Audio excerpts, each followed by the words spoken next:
Bienvenidos a la videoreseña de los juegos de Ys III Wanderers. From EASES, prepárense para adentrarse en un mundo lleno de acción, aventuras y desafíos épicos mientras exploramos este clásico de los videojuegos. Desde sus crípticos cambios hasta sus gráficos mejorados y niveles reorganizados, exploraremos cada rincón de este emocionante universo. Así que agarren sus espadas y prepárense para sumergirse en la magia de Ys III. El tercer juego de Ys toma una pista de Zelda II y lanza la serie en una perspectiva de desplazamiento lateral. Como resultado, muchos fans lo miran con bastante desdén una vez más, muy parecido a Zelda II. Ambientado unos años después de los dos primeros juegos, Adol y Logi viajan a la ciudad de Redmond, donde están ocurriendo sucesos malignos. Todo esto está de alguna manera relacionado con la fría amiga de la infancia, Elena, y su malévolo hermano Chester, seguramente el villano mejor nombrado en la historia de los videojuegos, quien busca el poder de un antiguo demonio llamado Galbalan, también conocido como Demonicus en algunas versiones. Naturalmente, es tarea de Adol investigar la conspiración, ninguna de las cuales tiene nada que ver con la tierra de Ys. Por cierto, el título original del juego no era Ys III, sino simplemente Wanderers from Ys. Las versiones posteriores para consolas añadieron la designación Ys III. Hablemos de los personajes. Elena parece una niña malcriada al principio, pero después de que Adol intenta salvar a su hermano Chester de las garras del mal, se ablanda un poco. Naturalmente, termina secuestrada al final. Verdaderamente un gran villano en la historia de los videojuegos. Chester aspira a ser un gran villano, invocando el poder del malvado Demonicus, o Galbalan, dependiendo de la versión que se juegue. Su actor de voz para la versión en inglés de Ys III es terriblemente asombroso. El alcalde de Redmond, a quien Adol encuentra herido en las minas, está muy agradecido de tener a un verdadero héroe cerca y sigue apoyando a Adol en su búsqueda. No tiene ninguna ilustración en las versiones originales de Ys III, así que esta imagen es del remake de Esteos.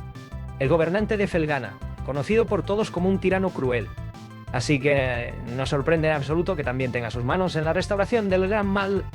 Oath in Felghana intenta humanizarlo un poco al presentar a su esposa e hijos, pero en el original, Wanderers of Ys se mantiene mayormente en segundo plano. Un misterioso hechicero que merodea alrededor de Maguire. Su verdadera identidad es un gran misterio durante la mayor parte del juego. Cuando se lanzó originalmente, Ys III era una especie de maravilla técnica, debido a su desplazamiento de fondo de múltiples planos. Parece pintoresco ahora, pero esto fue un gran avance para la PEC 88 en 1989, incluso si es lento y entrecortado en sus encarnaciones originales.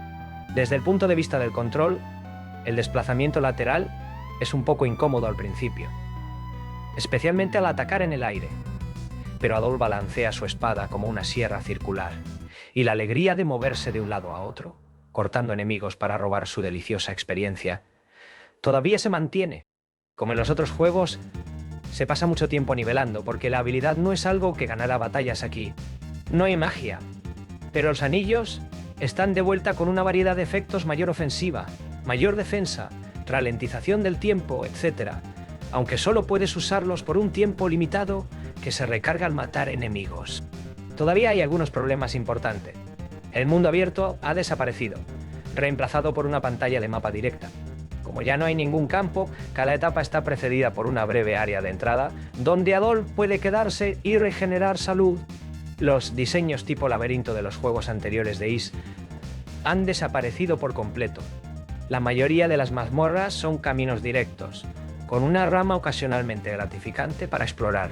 Solo hay un puñado de áreas: la cantera Tigre, las ruinas de Ilbor y las áreas de lava que se encuentran debajo, el nevado Monte Eldern, el castillo Valstein y la isla de Genos. Eso es aproximadamente el mismo número de áreas que en Ys II, pero son tan cortas que el juego pasa muy rápido, con la mayor parte del tiempo dedicado a moler. Las peleas contra jefes se vuelven innecesariamente frustrantes debido al daño que infligen, combinado con la corta longitud del arma de Adol y una detección de golpes generalmente cuestionable. A pesar de estos problemas y de la distancia que Easter Zero pone entre sí y el resto de la serie, sigue siendo extrañamente divertido. Los gráficos son mediocres, fuera del desplazamiento de múltiples planos, pero gran parte de la fuerza del juego radica en la música. No hay una sola melodía mala en toda la banda sonora, y supera realmente a los dos primeros juegos originales, lo cual es un logro nada desdeñable. Yuzo Koshiro no compuso música nueva para este título, y la gran mayoría de la banda sonora fue compuesta por Mieko Ishikawa. El juego fue lanzado inicialmente en el P98, aunque el desplazamiento es bastante entrecortado. La versión P98 tiene algunos retoques, incluida una opción de selección de dificultad y limitación de la CPU. La versión MSX se ve un poco mejor, ya que el número de colores aumentó de 8 a 16. Sin embargo, el desplazamiento sigue siendo entrecortado, y la música SG es inferior a la música FM del P8898. El puerto X68000 es el mejor de las versiones para computadora doméstica, ofreciendo un desplazamiento más suave y gráficos de 256 colores. Sin embargo, el sintetizador MIDI es un poco duro para los oídos en comparación con la versión PC88. Aunque tiene algunas pistas de música adicionales, incluyendo un nuevo tema de Mini Jefe Chop y el tema de Chester. La versión Famicom tiene los peores gráficos y sonido de todos los puertos. No hay mucha introducción, solo algunas escenas y música antigua de juegos anteriores. El desplazamiento multiplano ha desaparecido por completo, y algunas partes de las mazmorras han sido rediseñadas u omitidas. El laberinto final ya no está envuelto en oscuridad, por ejemplo, pero por lo demás funciona bastante bien. Easter Zero fue lanzado en las tres consolas de 16 bits, y sorprendentemente todas llegaron a América. La versión de Genesis fue cortesía de Renovación Telenet. La Super Nintendo Entertainment System fue lanzada por Samy, y Hudson lanzó la versión de CD de TG16. En su mayoría, son mejoras con respecto a las versiones de computadora, y aunque carecen de opciones de dificultad, generalmente están mejor equilibradas. La versión de TG16, al igual que Eastbook I, fue desarrollada por Alpha Systems y publicada por Hudson. Es considerada por muchos como la edición definitiva, principalmente debido a la increíble banda sonora de CD, una vez más arreglada por Ronemitsu. Incluso si no tienes absolutamente ninguna intención de jugar este juego en absoluto, busca el CD solo por la música, vale la pena en magnitudes extraordinarias. También hay algunas escenas de introducción, una que muestra a algún tipo de héroe musculoso de la leyenda con cabello largo, y la otra, una introducción más tradicional de estilo anime, con Adol y Doji compartiendo una variedad de aventuras. También hay algunas actuaciones de voz terriblemente divertidas en todo el juego. Desafortunadamente, el TurboGrafx parece no poder manejar muy bien los fondos multiplanos, por lo que gran parte del desplazamiento es bastante entrecortado. Es mejor que las versiones de computadora, pero aún débil en comparación con los otros puertos de 16 bits. Esta también es la más fácil de las tres entregas de 16 bits, con enemigos más débiles, nivelación más fácil y peleas de jefes menos locas. Curiosamente, los nombres en inglés han sido cambiados. Redmond ahora es Arina, y Boone ahora es Alcaino. Y hay muchas otras diferencias. La actuación de voz en inglés es, como es típico, atroz. Extrañamente, los traductores entendieron completamente mal la secuencia de introducción del juego, identificando al antiguo héroe que mató a Galvalan Demonicus como Adol, cuando en realidad es un personaje completamente diferente llamado Genos. La portada comete el mismo error, identificando completamente mal al protagonista. Una de las versiones de 16 bits más equilibradas es la edición de Genesis.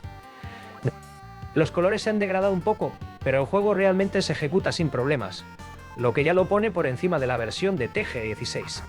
La música obviamente no es tan buena, pero para un Genesis hace la transición sorprendentemente bien, y su sintetizador FM la hace sonar relativamente fiel a los originales de PC, especialmente la versión K68000. El sonido fue programado y arreglado por Noriyuki Iwadare, quien luego pasó a componer la música para las series Grandia y Lunare. La introducción también es diferente, mostrando cómo Adol y Dogi decidieron comenzar su aventura basada en ilustraciones del manual original del juego de computadora. También mantiene los extraños nombres alterados del lanzamiento de TG-16. La versión de Super Nintendo Entertainment System tiene una introducción similar a la versión de Genesis, pero bastante condensada, con obras de arte completamente diferentes y un efecto Mode 7 totalmente innecesario. También ofrece los gráficos más limpios de los tres, pero también son un poco más oscuros. Desafortunadamente, la música termina siendo bastante mala durante el proceso de conversión, con muestras de sonido totalmente abrasivas. Teniendo en cuenta el impresionante chip de sonido de la SNES, esto es una gran lástima. Los enemigos también son increíblemente difíciles, y la detección de impacto hace que las batallas de jefes sean aún más frustrantes. Sin embargo, es la única versión en inglés que mantiene intactos los nombres japoneses originales. La versión de PlayStation 2, lanzada en Japón en 2005, 15 años después de que Ys III saliera inicialmente por Taito, le da un gran cambio al juego para hacerlo comparable a las remasterizaciones Eternal de los dos primeros juegos. Los gráficos han recibido una gran actualización, con sprites extremadamente bien animados, fondos dibujados a mano y retratos de personajes para todos los personajes principales, incluidos los tenderos. La mayor parte del diálogo está completamente expresado, incluido el de Adol, por primera vez en la serie. También se han mejorado las mecánicas, los malos se aturden cuando son golpeados, y Adol tiene un poco de tiempo de invencibilidad cuando es herido, así que despídete de esas irritantes muertes instantáneas de antes. Desafortunadamente, ya no puedes mantener presionado el botón de ataque y abrirte camino a través de los malos. Aunque Adol tiene un combo de 4 golpes bastante genial. También hay un corte ascendente separado. A pesar de todas las cosas buenas, hay algunos cambios crípticos. Aunque en general, el juego se siente menos roto que todas las otras versiones, golpear a los malos en el aire sigue siendo difícil, y la dificultad está muy desequilibrada. En el modo normal, casi todos los jefes son unos blandengues. También hay otros problemas extraños. El medidor de vida del enemigo ha desaparecido, excepto en las batallas contra jefes. La mayoría de los niveles no se desplazan, en su lugar se desvanecen al pasar de pantalla a pantalla. Como resultado, falta mucho del genial desplazamiento multipantalla. También faltan muchos detalles de fondo. Esas impresionantes cascadas en las minas Tigre, desaparecidas. El volcán en las ruinas de Ivon, también desaparecido. Pero el mayor problema es que, aparte de arreglar los controles, Taito no hizo mucho para cambiar la estructura real. Los niveles siguen siendo lineales y aburridos, y todo el juego todavía se puede completar en 3 horas. Uno pensaría que la sabiduría de la retrospectiva provocaría a los diseñadores a revisar severamente el juego desde su núcleo, pero no lo hicieron. Como resultado, solo las personas que realmente amaban Ys III desde el principio podrían disfrutar realmente de esta versión. Solo unos meses después del lanzamiento de Testasos, Falcom publicó su propio remake de Ys III llamado The Oath in Felghana. Dado que utiliza el motor de Ys, la jugabilidad es completamente diferente, pero puedes leer sobre eso más adelante en el artículo. Después del primer juego de la serie, Wanderers from Ys fue bendecido con un port para teléfonos móviles en 2002. La misma compañía luego desarrolló una versión con gráficos mejorados 2 años después. Hubo otro port móvil distintivo, pero este fue exclusivo de Corea, al igual que Ys II The Special una década antes. Programado por PNJ Mobile y publicado por Kama Digital Entertainment en 2004, se llamó Ys III Eternal III y presentaba gráficos mejorados y niveles reorganizados. Y con eso concluye nuestra video reseña de los juegos de Ys III, Wanderers from Ys. Esperamos que hayan disfrutado explorar este mundo lleno de emocionantes desafíos y giros inesperados. Desde sus momentos de acción intensa hasta sus paisajes impresionantes, Ys III sin duda deja una impresión duradera en los corazones de los jugadores. Hasta la próxima aventura.